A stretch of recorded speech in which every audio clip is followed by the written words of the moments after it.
有了中焦的 Pocket， 能否成一个完美的 Pocket 呢？之前 Pocket 3横空出世，统治市场至少有2年半了吧？而今天的 Pocket 4P 又多加上了一颗中焦，大幅度提高了焦段覆盖。但我必须要说，它这次最打动我、最让我惊艳的，其实并不是中焦，是什么呢？我先卖个关子。贵花杀主，这期视频我们就来好好聊聊这台 Pocket 4P。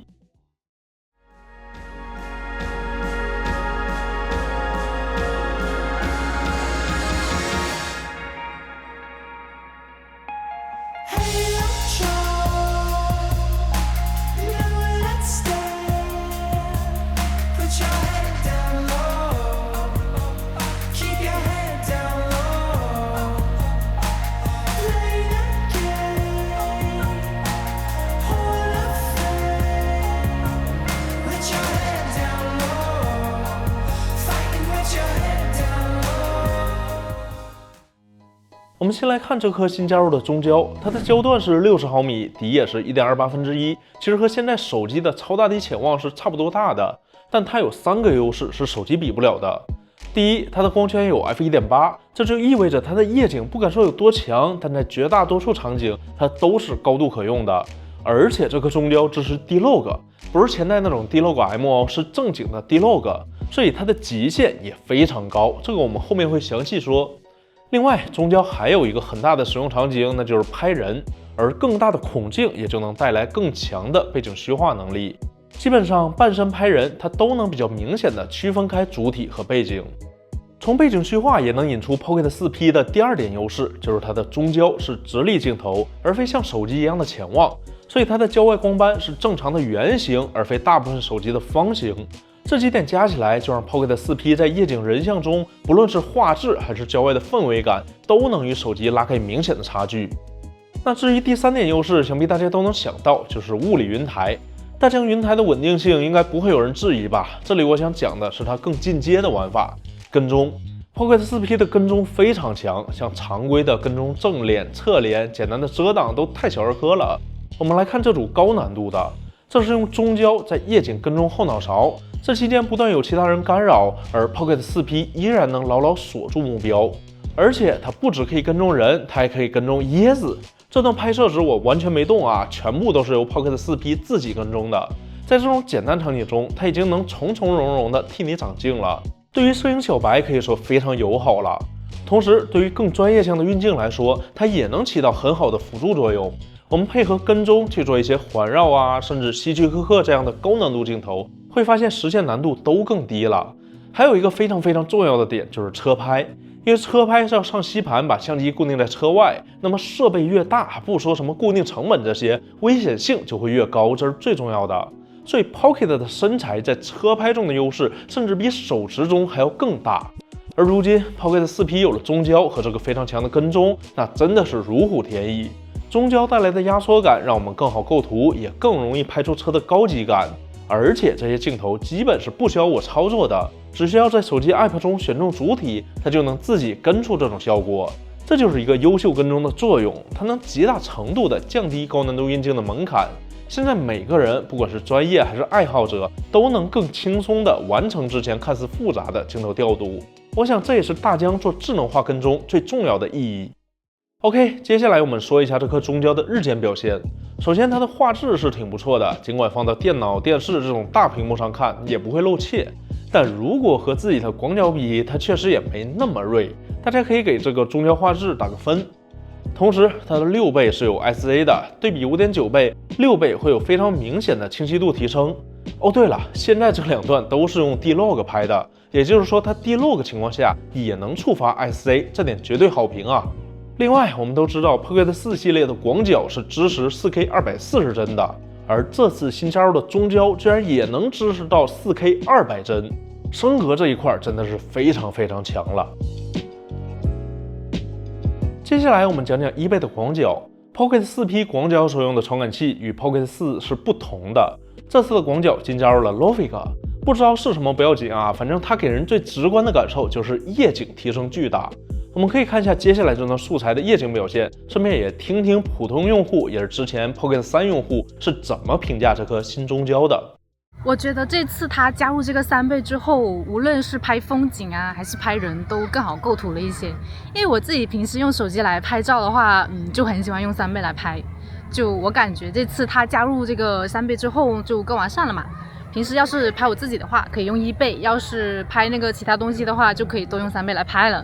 哦，对了，这段我们没带麦克风，所以刚才大家听到的声音都是 Pocket 4P 机身录出来的。那么大家觉得它的收音和夜景表现怎么样呢？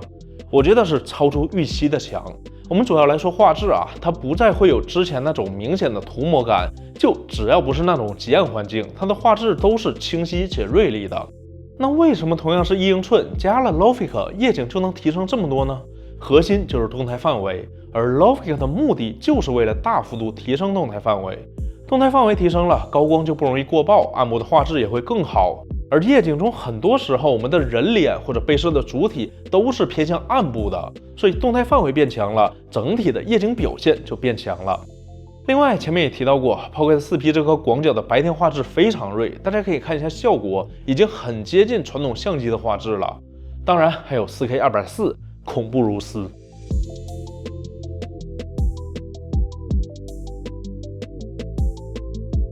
好，前面那些升级我都可以算它是常规升级，毕竟它是大疆，就应该做得好。而接下来我要讲的针对专业用户的功能，才是它最让我惊喜的地方。Pocket 4P 的广角支持了大疆最新的一条曲线 D-Log2， 在这条曲线下，它的动态范围可以达到17档。可能有的观众不理解这是什么概念啊？那我们来看一下这段。当时拍的时候是过曝了，正常来讲这素材肯定是废掉了，而且 D-Log2 走的是 DEI， 套上 LUT 后会更亮，就更离谱了。但就这么一段 D-Log2 的素材，我依然能后期把它拉回到这个效果。虽然这些云救不回来了，但这也足够夸张了吧？而且大家再对比一下灰片和我调完这一部分的细节，在灰片中看都是过曝的，结果依然能拉回来。这还不是个例啊，灰片中稍微过曝的地方都是有机会拉回来的，这就代表着这颗广角对于高光的宽容度非常强，非常恐怖。同样恐怖的还有暗部，对比一下 Pocket 3，相信大家就能理解为什么前面的夜景提升那么大了。开启 D-Log2 后，最高 ISO 就只有3200了，不过就算是最高的3200，适当加些降噪也是完全可用的。至于中焦就享受不到 D-Log2 了，不过其实有 D-Log 也已经是非常大的升级了。而且离谱的是，在同样的 ISO 和快门速度下，从1倍切到3倍，反而会高出接近2档的曝光，应该是 DCG 档位不同而导致的曝光差距。所以中焦也完全不用担心曝光不够，大多数夜晚场景中焦配合 D-Log 也是完全够用的。不过暗部的信噪比就远没有广角那么强了，我觉得 ISO 1600的噪点就已经是可接受的极限了，还要多加些降噪才算可用。总体来说呢，这颗中焦的动态虽然不如广角，但也仅仅是不如广角而已。它的实际水平就算放在如今的手机主摄阵营中，也绝对是第一梯队的。绝大多数场景中，不管是高光还是暗部，它都能做得很从容。我这次拍摄的大部分素材也都是用中焦拍的，真的非常好用，完全不用担心切到中焦画质就掉一档这种事儿。不过有一点操作逻辑，我觉得可以优化一下，就是目前 D-Log2 是不允许切中焦的。出于严谨考虑，这个逻辑我完全能理解，但这就导致我们在拍的时候需要不断的在 D-Log 和 D-Log2 之间切换，有点繁琐。我的建议是什么呢？如果在 D-Log2 时允许切中焦，切中焦后会自动切换成 D-Log， 并且上面给出一个提示，这样操作上来讲是不是会方便很多呢？另外比较可惜的就是别的模式基本都没有 D-Log， 尤其是慢动作也没有。4K 240给不了我完全可以理解，但我还是挺期待 4K 120能有个 log 的。在视频发出的时候，大家应该已经知道价格了，可以在弹幕上告诉我，也欢迎大家讨论一下香不香。那我个人认为啊 ，Pocket 4P 绝对无愧它的专业之名，对比 Pocket 3专业性提升太大了。我想大疆肯定也看到了，有非常多的用户用 Pocket 3参与到创作中，市面上也有各种奇怪的配件、巧妙的 DIY， 包括很多车拍也都被 Pocket 所占领了。同时呢，大疆也听到了用户的诉求，夜景需要提升，没有更专业的 log 曲线，还有最重要的焦段不够齐全。所以今天的 Pocket 4P 从单一的广角变到了焦段齐全，通过更先进的传感器让夜景质变，也把 D-Log M 升级到了 D-Log2，这无疑不让它上限拔高了非常多。而且别忘了，它也多出了100G 的内置存储，出门完全不用担心带没带卡，随时拿出来也都可以用，拍摄的底气也更足了。在之前的2年半 ，Pocket 3已经统治了自媒体，相信在之后的2年，在更专业的市场中，这种类型的相机身影也一定会越来越多。同时，对于我们这些普通人来说，想拍出好片子的门槛也会越来越低。OK， 以上就是本期视频的全部内容了，非常感谢大家看到现在。如果觉得内容不错的话，一定要记得关注我，关注人民新科技。